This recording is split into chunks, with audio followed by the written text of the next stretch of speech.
While American cities spend decades planning a single subway extension, something extraordinary is happening on the other side of the Pacific. China is rewriting the rules of what's possible in construction and engineering. We're talking about bridges replaced in less than 2 days, hospitals built in just over a week, and dams that generate more power than entire countries consume. The speed, scale, and audacity of these projects have left engineers worldwide scrambling to understand how it's even possible. From tunnels that defied international experts to AI-powered cities that feel like they've been pulled from science fiction, China's infrastructure revolution is making Western achievements look positively ancient. Stick around, because by the end of this, you'll see why America's infrastructure might already be a relic of the past. Beijing's Sanyuan Bridge carried over 200,000 vehicles every single day. When engineers discovered the structure was dangerously compromised in 2015, they faced an impossible choice. Shutting it down for traditional repairs would cripple the city for months, but leaving it open risked catastrophic failure. What happened next sounds like fiction. On November 13th at midnight, workers completely closed the bridge and began demolition. Giant saws sliced through concrete and steel, breaking the structure into 27 massive chunks, the heaviest weighing 139 tons. Cranes lifted each piece while the structure still stood. A high-stakes operation where one mistake could trigger total collapse. Meanwhile, the replacement bridge sat nearby, a 1,300-ton behemoth fully assembled and ready. 2 Chinese-made TWh transporters, each with 96 wheels, grabbed the new bridge and moved it into position. Using GPS and laser guidance, they placed it onto the old supports with millimeter precision. The entire operation took 43 hours. Beijing's traffic nightmare ended before the weekend was over. That same year in Fujian province, engineers needed to upgrade the Longyan railway station to connect it with a new high-speed rail line. The project would cut a 7-hour journey down to 90 minutes, but there was a problem. Longyan was a major transportation hub, and shutting it down for weeks wasn't an option. The solution came through months of meticulous planning and heavy prefabrication. Instead of building track sections on site, workers cast complete segments off-site, including sleepers and ballast. On the night of the operation, 1,500 workers descended on the station with military-level coordination.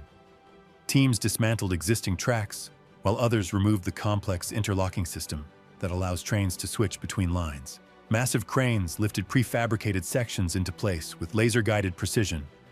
Electricians rewired the entire section, connecting it seamlessly to the existing signaling system.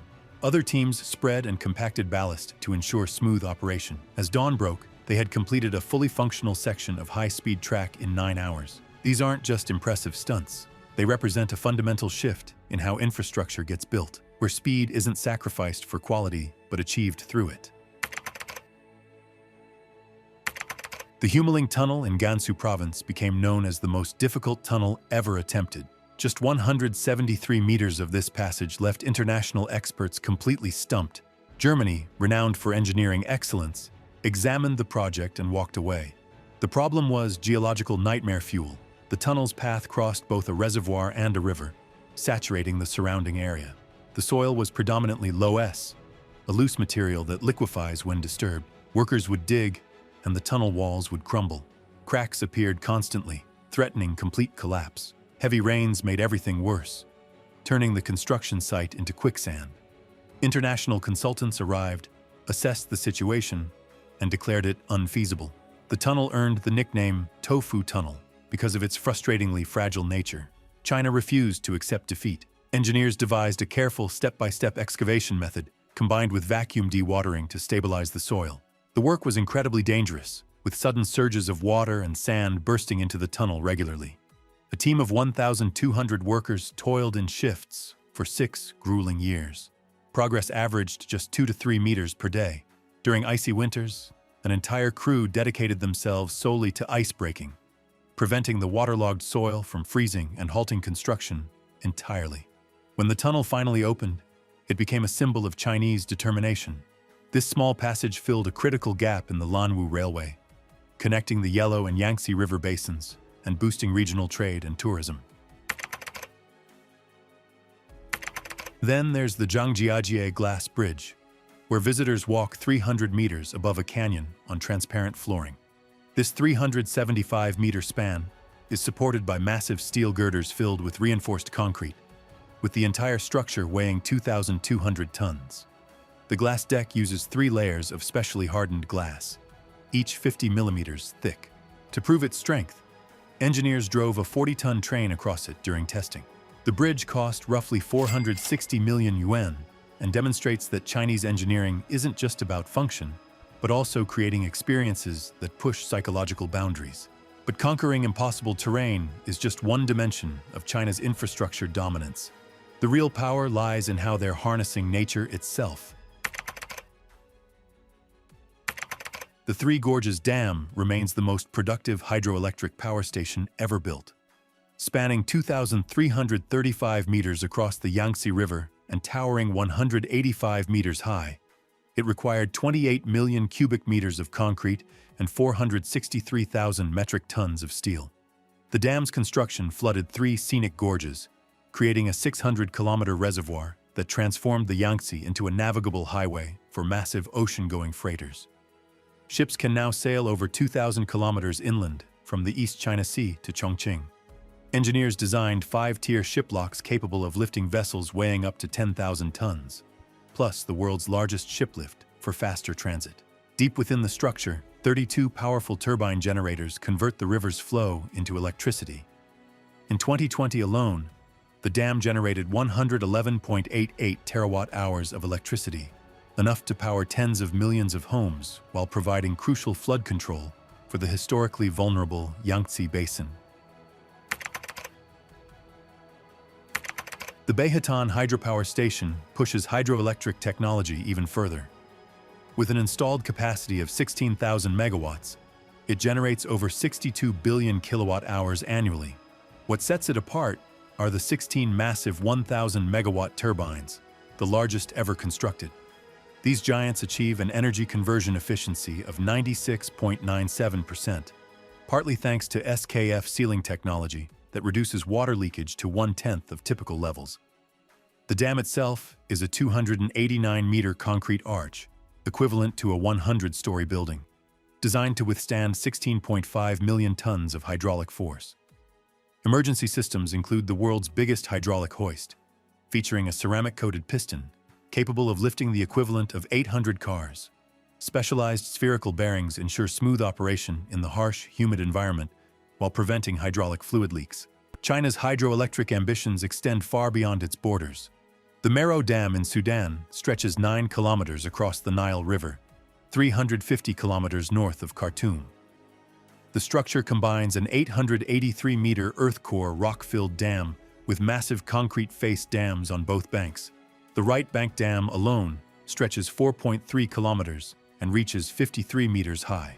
10 125-megawatt Francis turbines, each handling 300 cubic meters of water per second, generate a combined 5.5 terawatt-hours annually. The project required upgrading Sudan's entire electrical grid with over 1,500 kilometers of new transmission lines, including a 500 kilovolt line crossing the Bayuda Desert. The newest addition is the Yarlung Tsangpo Megadam, dubbed the project of the century. With a budget of 1.2 trillion yuan, construction began in July 2025. Once complete, it will generate 300 million megawatt-hours annually, 3 times the output of Three Gorges. This single project represents China's determination to dominate renewable energy production on a scale that makes other nations' efforts look like pilot programs. While these power plants harness rivers, China's urban centers are becoming laboratories for an entirely different kind of future. Suzhou Smart City spans 278 square kilometers of fully interconnected urban environment where artificial intelligence runs everything. The entire city has 5G coverage with millions of IoT sensors gathering real-time data. Traffic lights adjust dynamically based on congestion patterns, reducing gridlock by 30%. Self-driving buses arrive with split-second precision, while AI predicts accidents before they happen, cutting road collisions by 70%. The surveillance network scans over 1 million faces daily, detecting wanted individuals in seconds. This has driven Suzhou's crime rate down by over 40%. Energy, water, and waste management systems optimize themselves continuously, saving hundreds of millions of dollars annually. While Western nations test smart city concepts in limited pilot programs, Suzhou is fully operational proof that AI-controlled urban management works at massive scale. Shanghai Tower demonstrates how vertical space can become entire cities. Standing 632 meters tall with 119 floors, it surpasses every building in the United States. The world's fastest elevator travels from ground level to the top in just 55 seconds, moving at 20.5 meters per second. The tower's 120-degree twisted design reduces wind resistance by 24% and cuts energy consumption by 25%. Double-layered glass and self-generating power systems maintain stable temperatures while producing electricity. Inside are 9 sky gardens, 3 observation decks, a luxury hotel, offices, shopping centers, and entertainment venues. Raffles City, Chongqing, takes a completely different approach by building horizontally in the sky. 8 towers, 4 reaching nearly 250 meters, are connected by a 300-meter-long sky bridge called the Crystal. This isn't merely a walkway, but a functional space with floating gardens, luxury bars, a leisure resort, and observation decks 300 meters above the Yangtze River. Designed by architect Moshe Safdie, the structure uses 12,000 tons of steel and can withstand magnitude 8 earthquakes and winds up to 250 kilometers per hour. The Global Center New Century in Chengdu spans 1.76 million square meters, 3 times larger than the Pentagon and 5 times the size of Dubai Mall. Inside are over 200 shops, 2,000 hotel rooms, 14 cinemas, an Olympic standard ice rink, and the world's largest indoor water park. The 400-meter artificial beach accommodates over 6,000 visitors simultaneously, complete with wave systems and a massive LED screen simulating sunrises and sunsets. The entire complex was completed in 3 years. Even parking has been revolutionized. In Hangzhou, the 20-story robotic parking tower stores 1,600 vehicles in the space normally required for 500.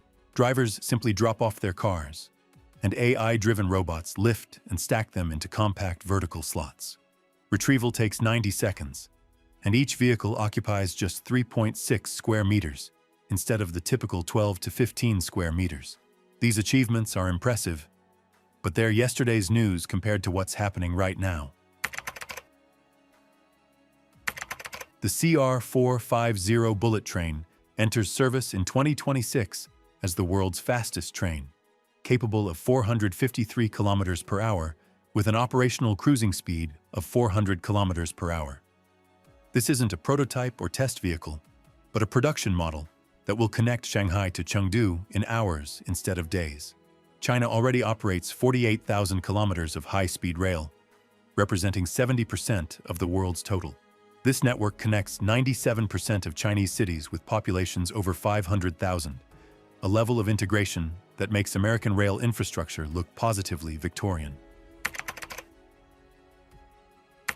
The Solar Great Wall transforms the Kabuki Desert into productive land. Stretching 133 kilometers long and 25 kilometers wide, solar panels generate electricity while creating microclimates underneath. This allows 2,400 hectares of crops to grow in previously barren desert, demonstrating how renewable energy infrastructure can simultaneously address food security.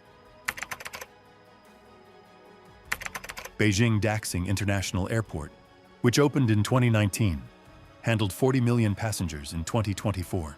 The starfish-shaped terminal spans 150 square kilometers and integrates with an entire aerotropolis, a city built around aviation.